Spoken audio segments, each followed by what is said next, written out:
예담원 강좌인 모세의 생애와 신앙의 5강에 오신 여러분들을 환영합니다. 여름이 부쩍 가까이 온 것 같습니다. 봄이 다 가기 전에 봄의 정취를 좀 누려보시기 바랍니다. 지금 교회 안에 그 사과나무에는 사과꽃이 활짝 피었고요. 특히 밤에는 라일락꽃 향기가 아주 진동을 합니다. 저도 월요일 날 봄이 이대로 가는 건가 하는 생각이 들어서 봄밤의 정취를 좀 느끼려고 밤늦게 도림천에 가서 1시간 산책을 했는데, 낮에는 더웠는데 밤에는 바람도 약간 살랑 불면서 좀 선선한 가운데 산책을 했는데 아주 행복한 기분을 느꼈습니다. 일상이 바쁘게 돌아가는데 오늘 강좌에 오신 분들도 봄의 정취를 마음껏 누려보시기 바랍니다. 오늘 5강의 제목은 광야, 인생과 신앙의 학교입니다. 부제는 하나님 섭리의 오묘하심인데, 모세가 살인자가 돼서 이제 미디안 광야로 도망가서 40년을 지내는데, 그 40년의 시간이 어떻게 모세의 인생과 신앙을 성장시키고 성숙시켰는지 좀 살펴보겠습니다. 오늘 우리에게 주신 말씀은 출애굽기 2장 15절, 그 다음에 21절부터 25절까지 말씀입니다. 제가 읽어드리겠습니다. 바로가 이 일을 듣고 모세를 죽이고자 하여 찾는지라 모세가 바로의 낯을 피하여 미디안 땅에 머물며 하루는 우물 곁에 앉았더라. 모세가 그와 동거하기를 기뻐하며 그가 그의 딸 시프라를 모세에게 주었더니 그가 아들을 낳으며 모세가 그의 이름을 게르솜이라 하여 이르되 내가 타국에서 나그네가 되었음이라 하였더라. 여러 해 후에 애굽 왕은 죽었고 이스라엘 자손은 고된 노동으로 말미암아 탄식하며 부르짖으니 그 고된 노동으로 말미암아 부르짖는 소리가 하나님께 상달된지라. 하나님이 그들의 고통 소리를 들으시고 하나님이 아브라함과 이삭과 야곱에게 세운 그의 언약을 기억하사 하나님이 이스라엘 자손을 돌보셨고 하나님이 그들을 기억하셨더라. 아멘.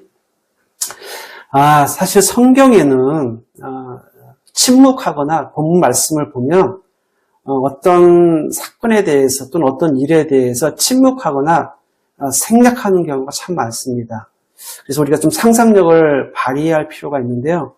오늘 바로 그 모세가 미디안으로 도피해서 지낸 40년의 시간도 성경에서는 거의 그 표현이 없습니다. 우리가 이제 볼 수 있는 것은 2장 15절 말씀, 바로가 이 일을 듣고 모세를 죽이고자 하여 찾는지라 모세가 바로의 낯을 피하여 미디안 땅에 머물며라는 그 구절을 통해서 그 구절만 통해서 이제 우리가 모세가 살인을 하고 미디안 땅으로 도망갔다는 걸 알 수 있고 40년 시간에 대해서는 생략되어 있습니다. 그래서 우리가 좀 상상력을 발휘하면서 좀 살펴보려고 하고요.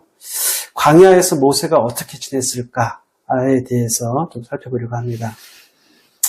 먼저 좀 질문할 게 있는데요. 하나님은 왜 모세에게 광야를 허락하셨을까? 또 40년이라는 시간을 허락하셨을까에 대해서 좀 살펴보려고 합니다. 방금 읽어드린 것처럼 모세가 바로의 낯을 피하여 미디안 땅에 머물렀습니다. 모세의 도망은 실패의 결과였죠. 그는 자기 힘으로 정의를 이루고자 했지만 결국 자신의 방식으로 행동했고 도망자가 되었습니다. 그러나 하나님은 이 모세의 이 실패를 끝으로 두지 않으셨습니다. 오히려 40년이라는 긴 시간을 광야 생활을 통해서 모세를 다시 빚으셨습니다. 모세는 미디안에서 양치기로 살며 광야의 길을 익히고 물과 생존의 조건을 배우고 자연의 흐름과 시간을 몸으로 체득했습니다. 이것은 훗날 이스라엘을 광야에서 인도하는 데 결정적인 준비가 됩니다. 하나님은 사람을 그냥 단순히 부르시는 분이 아니라 그 사명을 감당할 수 있도록 여러 가지 훈련을 시키는데, 특별히 오늘 광야라고 하는 환경 속에서 모세를 훈련시키는 하나님을 우리가 볼 수가 있습니다. 광야라고 하는 것은 참으로 고통스러운 시간입니다.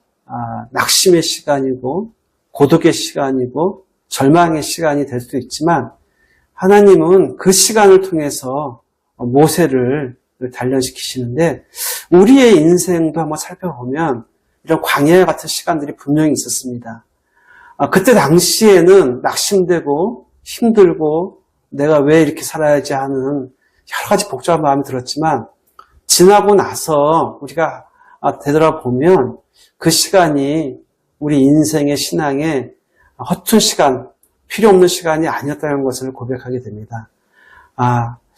모세가 이 광야 40년 생활을 마치고 이제 이스라엘 백성들을 이끌고 광야로 나오는데, 모세는 광야에 대해서 잘 아는 사람이었죠. 하나님께서 미리 앞서서 모세를 광야에서 훈련시키셨다는 것을 알 수 있습니다. 참 이런 면에서 하나님의 섭리는 참 오묘하시다는 것을 우리가 고백하지 않을 수 없습니다. 특별히 제가 40년이라는 시간을 하나님께서 위대한 광야에서 지내게 하셨는데요. 이 40년이라는 시간이 어떤 의미를 가지고 있는지를 좀 제가 살펴보도록 하겠습니다. 모세의 삶은 두 개의 40년으로 나뉩니다. 애국 궁중에서 40년간 지내면서 능력과 그런 모세의 삶의 배경이 형성되는 시간이었고요. 위대한 광야 40년은 모세의 내면과 존재가 다시 다듬어진 시간입니다.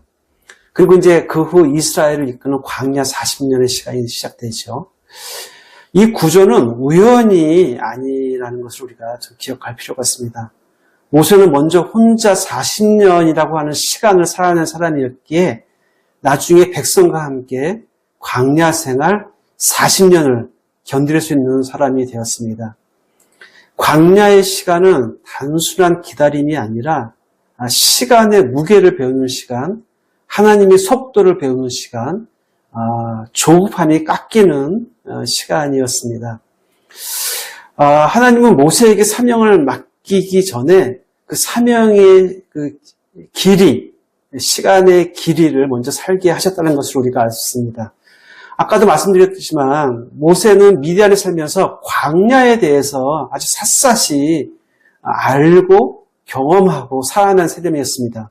그런데 만약에 이 미디안 광야 생활이 40년이 아니었고 2년, 3년이라고 한번 우리가 가정을 한다고 하면, 모세가 이스라엘 백성을 이집트에서 끌고 광야를 생활을 40년이라고 하는 시간을 견딜 수 있었을까 한번 생각해 봅니다.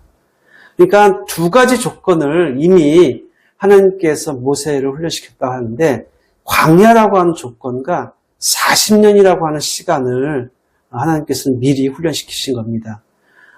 모세가 아무리 광야에 대해서 잘 알았다고 하더라도 그 시간이 모세가 미디안 광야에서 40년을 겪어보지 않았어서는 그 광야 40년을 견딜 수 없었을 것입니다. 그래서 하나님께서는 광야라고 하는 환경, 그다음에 40년이라고 하는 시간을 모세로 하여금 미리 살게 하셨던 것이죠. 정말 하나님은 놀라우신 분이라는 것을 우리가 고백 안 할 수가 없습니다. 모세와 같이 저나 여러분 모두 광야의 경험이 있었을 것입니다. 혹독한 시간이었죠. 그때 당시에는 다시는 일어나지 못할 것 같고 꼭 죽을 것 같았던 시간이었지만, 돌이켜 생각해 보면 그 시간을 통해서 연단되고 하나님께 가까이 갔던 시간이었음을 고백합니다.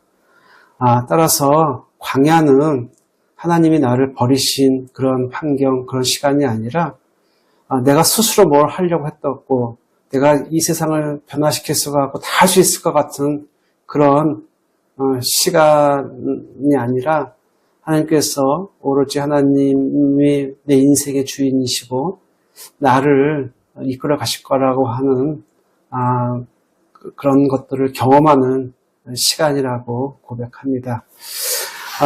오늘 모세가 하나님의 놀라운 섭리 속에서 이제 이스라엘 백성들을 애굽에서 탈출해서 광야를 이끌 수 있도록 준비시켰는데 그런 하나님께서 우리도 그런 광야에 같은 혹독한 시간을 통해서 그렇게 빚어주신 줄로 믿습니다.